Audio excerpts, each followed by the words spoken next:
டிவியில் வர்ற விளம்பரங்களை நம்ம பார்க்குறோம். அதில் பெரும்பாலான விளம்பரங்கள் ஒன்று குழந்தைகள் நடிக்கக்கூடியதாக இருக்குது, அல்லது குழந்தைகளை டார்கெட் பண்ணக்கூடியதாக இருக்குது. இது வெறுமனே இந்த குழந்தைகள் சாப்பிடக்கூடிய அந்த ஸ்நாக்ஸ் ஐட்டம்ஸ் இருக்கு இல்லையா, சாக்லேட்டு, பிஸ்கட்ஸு, அந்த மாதிரி ஐட்டம்ஸ் மட்டும் இல்லைங்க. வீட்டில் பயன்படுத்தக்கூடிய பொருட்கள், உதாரணமாக வாஷிங் பவுடர், அதில் கூட குழந்தைகள் பயன்படுத்தப்படுறாங்க. இப்போ இந்த மாதிரி விளம்பரங்களை எதிர்த்து நம்ம எப்பவுமே குரல் எழுப்பலை. நமக்கே தெரியும், கண்ணு முன்னாடி நம்முடைய குழந்தைகளுடைய உடல் நலம் இந்த ஜங்க் ஃபுட்டுனால பாதிக்கப்படுது அப்படின்றது தெரியுது. அப்படி தெரிஞ்சாலுமே கூட நாமளே அந்த ஸ்நாக்ஸை வாங்கி வீட்டில் அடிக்கி தான் வச்சுருக்குறோம்.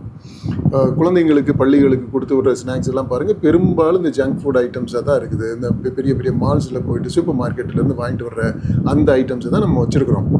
நாமளே அதை ரசித்து சாப்பிடவும் செய்கிற பெரிய ஆட்களும் அதை சாப்பிட்றாங்க. அதே மாதிரி குழந்தைகள் வீட்டில் விளையாடக்கூடிய அந்த கேம்ஸ், வீடியோ கேம்ஸ் எல்லாம் நீங்கள் பாருங்கள், எல்லாமே டேஞ்சரஸான கேம்ஸு, ரொம்ப அடிக்டிவான கேம்ஸு. அப்படி இருந்தாலும் அந்த கேம்ஸை குழந்தைகள் விளையாண்டுக்கிட்டு இருக்கிறாங்க. சில சமயங்களில் பெற்றோர்கள் வந்து அந்த மொபைல் ஆகிட்டேருந்து பிடுங்கி அவங்க திருட்டுத்தனமாக விளையாடுறத கூட நம்ம பார்த்துக்கிட்டு இருக்கிறோம்.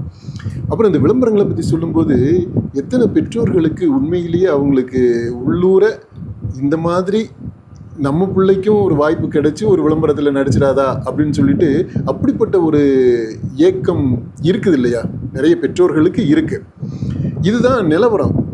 ஆனால் அரசியல்னு வந்த உடனே விஜய் ஏதோ சொல்லிட்டாரு, இந்த மாதிரி குழந்தைங்கள்லாம் நீங்கள் உங்கள் அப்பா அம்மாட்ட சொல்லி விசில் சின்னது ஓட்டு போட சொல்லுங்கள் அப்படின்னு சொல்லிட்டாருன்றதுக்காக இப்போ வரைக்கும் தேர்தல் முடிஞ்சிருச்சு, இப்போ வரைக்குமே இந்த பெற்றோர்கள் என் பிள்ளை பாதிக்கப்பட்டுருச்சு, அதனால் நான் கேஸ் போட போகிறேன், அதை பண்ணுறேன், இதை பண்ணுறேன்னு சொல்லிட்டு இந்த சோஷியல் மீடியா ஃபுல்லாகவே அதை விமர்சனம் பண்ணி எழுதிக்கிட்டு இருக்கிறாங்க.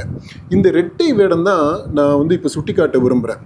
அரசியல்னு வந்த உடனே அதில் ஒரு அரசியல் பண்ணுறீங்க. ஆனால் உங்களுடைய பிள்ளைகள் நலனில் உங்களுக்கு அக்கறை இருந்ததுன்னா நீங்கள் குழந்தைகளை பாதிக்கக்கூடிய எல்லா விஷயத்துலையும் உங்களுடைய அக்கறையை காட்டணும் இல்லையா?